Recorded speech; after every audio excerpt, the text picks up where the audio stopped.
সবাইকে এবং সবাইকে ধন্যবাদ এবং কৃতজ্ঞতা জানিয়ে এবং ছাত্রছাত্রীদেরকে ভালোবাসা এবং শুভেচ্ছা জানিয়ে আমি একটি কথা বলবো যে আজকের দিন ৮০ বছর আগে অর্থাৎ ৭৯ বছর আগে ভারতবর্ষ স্বাধীনতা পেয়েছে ঠিকই, তাহলে আজকের আমরা এই দিনের তাৎপর্য কেন পালন করবো? প্রত্যেক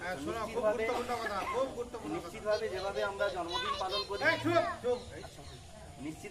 আমরা জন্মদিন পালন করি স্বাধীনতা দিবস এরকমই একটা অত্যন্ত গুরুত্বপূর্ণ দিন যেমন ঠিকই, সেরকম একই সাথে আমরা যেমন প্রত্যেক দিনই নিজেদেরকে উন্নত করি, প্রত্যেক দিনই আমার পরিবারকে উন্নত করার চেষ্টা করি, সেরকম প্রতিটি পরিবার নিয়ে কিন্তু যেমন গ্রাম, জেলা, রাজ্য থেকে দেশ গঠিত হয়, সেরকম প্রত্যেকটি পরিবার বা প্রত্যেকেই যদি আমরা ভালো হতে পারি, আমাদের যারা বীর বিপ্লবী মহান যারা নেতাজি থেকে গান্ধীজি থেকে শুরু করে বিভিন্ন যে সমস্ত ক্ষুদিরাম বসু, নানান মাতঙ্গিনী হাজরা, এদের আদর্শকে ধারণ করে আমরা যদি সৎ হতে পারি, আমরা যদি সহমর্মী হতে পারি, আমরা যদি পশু পাখিদের ভালোবাসতে পারি, পরিবেশকে ভালোবাসতে পারি, অসহায় দরিদ্র গরিব মানুষকে ভালোবাসতে পারি, তাহলে কিন্তু সেটাই হবে দেশকে ভালোবাসা।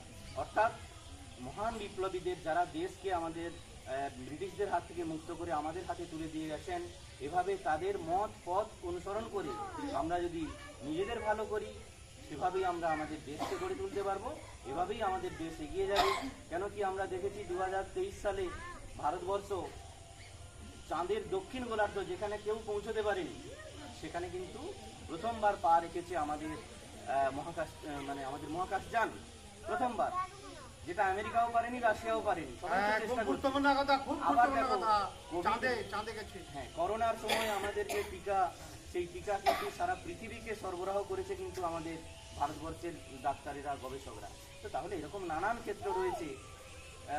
কৃষিতে আগে লোকে খেতে পেতেন না, মাইলো ঘাটা, হ্যাঁ আমাদের ঠাকুমা দাদুদের কাছে শুনেছি আমরা, পরে এখন এমন সবুজ বিপ্লব হয়েছে যে এখন ধান উদ্বৃত্ত হয়ে যায় ঘরে, সবার ধান বিক্রি করে দিয়ে আমাদের ঘরে টাকা আসে। তাহলে এরকম কৃষি থেকে চিকিৎসা থেকে শুরু করে নানান ক্ষেত্রে ভারতবর্ষ উন্নতি করেছে। তো আমাদের সবাইকে ব্যক্তিগত জীবনেও সৎ হতে হবে, ভালো হতে হবে।